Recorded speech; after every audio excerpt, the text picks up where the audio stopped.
GeM TV நேயர்களுக்கு வணக்கம். இப்போது நாம் பார்க்க போவது டபுள் ஆக்குபென்சி.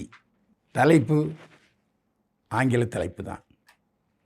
டபுள் ஆக்குபென்சி படத்தில் சந்தோஷ், ரேஷ்மா வெங்கடேஷ், சம்யுக்தா விஸ்வநாதன், விடிவி கணேஷ், பகவதி பெருமாள், பக்ஸ், விச்சு விஸ்வநாத், போஸ் வெங்கட், வினோதினி வைத்தியநாதன் மற்றும் பலர் நடித்திருக்கிறார்கள்.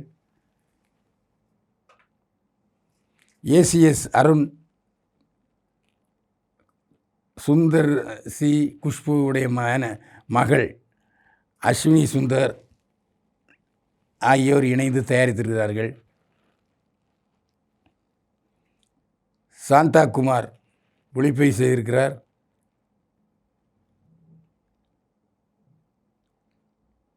சாம் சிஎஸ் இசையமைத்திருக்கிறார். கதை, திரைக்கதை, வசனம் எழுதி இயக்கியிருக்கிறார் அஸ்வினி கந்தசாமி. நாம் நிறைய இரட்டை வேட படம் பார்த்துருக்கோம். எம்ஜிஆரை பார்த்துருக்கோம், சிவாஜியை பார்த்துருக்கோம், ஜெமினி கணேசனை பார்த்துருக்கோம், எல்லாரையும் பார்த்துருக்கோம். ஆனால் இது ஒரு வித்தியாசமான விஞ்ஞானபூர்வமான படம். காலையில் 6 மணிலேருந்து சாயங்காலம் 6 மணி வரைக்கும் பெண்ணாக இருக்கிறார். மாலை 6 மணியிலிருந்து மறுநாள் காலையில் வரைக்கும் பெண்ணாக மாறிடுறார். இதான் கதாநாயகன் சந்தோஷ். போஸ் வெங்கட்டுக்கும் நந்தினிக்கும் நீண்ட நாள் அப்புறம் பிறந்த குழந்தை இப்படி இருக்கிறது. எவ்வளோ ட்ரை பண்ணி பார்க்குறாங்க, மருத்துவம் கொடுத்து சிகிச்சை பண்ணுறாங்க, ஒன்றும் பிரயோஜனம் இல்லை. இதற்கிடையில் போஸ் வெங்கட்டும் நந்தினியும் இறக்கிறார்கள்.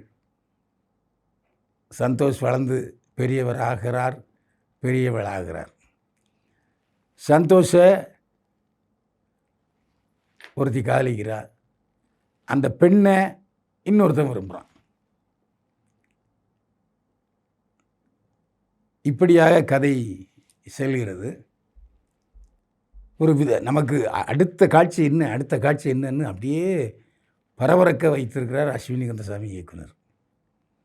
அவன் நடிகைகளும் பிரமாதப்படுத்தியிருக்காங்க. அந்த குறும்பான வில்லன்களாக வருகிற பக்ஸும் விச்சுவும் கதைக்கு ஏற்றபடி நம்மை பரபரப்பட்டுகிறார். இந்த படத்தை எப்படி யோசிச்சாருன்னு அஸ்வினி கந்தசாமி தெரியல. ஆனால் முதலில் இப்படிப்பட்ட ஒரு வித்தியாசமான கதையை கொடுத்துருக்கிற அஸ்வினி கந்தசாமியை பாராட்டியே ஆகணும். அதை ஒரு முழு திரைக்கதையை அமைச்சு அதை ஏசிஎஸ்ட்டு சொல்லி அப்புறம் சுந்தர் சி மகள்கிட்ட சொல்லி அவங்க தயாரிச்சிருக்காங்க. இந்த கதாநாயகன் அவனி சுந்தர், அதாவது சுந்தர் சி மகளுடைய சின்ன வயசு நண்பன். சின்ன வயசு நண்பனுக்கு நாம் ஏதாவது செய்யணும் அப்படின்னு சொல்லி செஞ்சுருக்காரு. ஆனால் அந்த கதாநாயகன் ஏப்ப சாப்பிடல, பிரமாதம் படுத்திருக்காரு. அந்த ரோலுக்கு அவரை விட வேறு யாராவது சிறப்பாக செஞ்சுருக்காங்களான்னா முடியவே முடியாது. அருமையாக பண்ணியிருக்காரு. இந்த படம் வித்தியாசமான படத்தை பார்க்க வேண்டும் என்று நினைக்கிறவர்கள் எல்லோரும் கண்டிப்பாக பார்க்க வேண்டிய படம் டபுள் ஆக்குபென்சி. அந்த காலையிலிருந்து சாயங்காலம் வரைக்கும் பெண்ணாக இருக்கிறவர் மறுபடியும் ஆணாக மாறும்போது உள்ள காட்சி இருக்க மயிர்கூச்சேரி வைக்கிறது. அட்டேங்கப்பா, அது சொல்லி விளங்காது, படம் பார்த்தா தான் புரியும். இது ஏதோ ஆபாச படம்னு நினைத்து விடாதீர்கள். இப்படி நடந்தால் எப்படி இருக்கும் அப்படின்னு யோசிச்சிருக்காரு அஸ்வினி கந்தசாமி. சாந்தகுமாரின் ஒளிப்பதிவு நிச்சயமாக விருது கிடைக்குங்க. இயக்குனரின் கற்பனைக்கு அப்படியே திரைக்கதை வடிவம் கொடுத்துருக்கிறார் திரையில் சந்தோஷ்குமார். அவரை பாராட்டியே ஆகணும், சந்தேகமே இல்லை. பிரமாதப்படுத்தியிருக்கிறார்.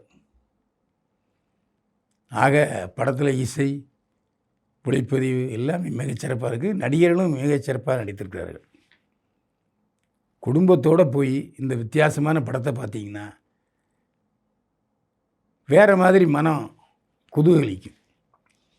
இந்த கோடை வெயிலை சமாளிப்பதற்கு ஒரு இதமான படம் டபுள் ஆக்குபென்சி. தியேட்டரில் போய் பாருங்கள். பைல்வான் பார்வையில் டபுள் ஆக்குபென்சி படத்துக்கு 100க்கு 65 மதிப்பெண்கள். மீண்டும் சந்திப்போம். வாழ்க வளமுடன்.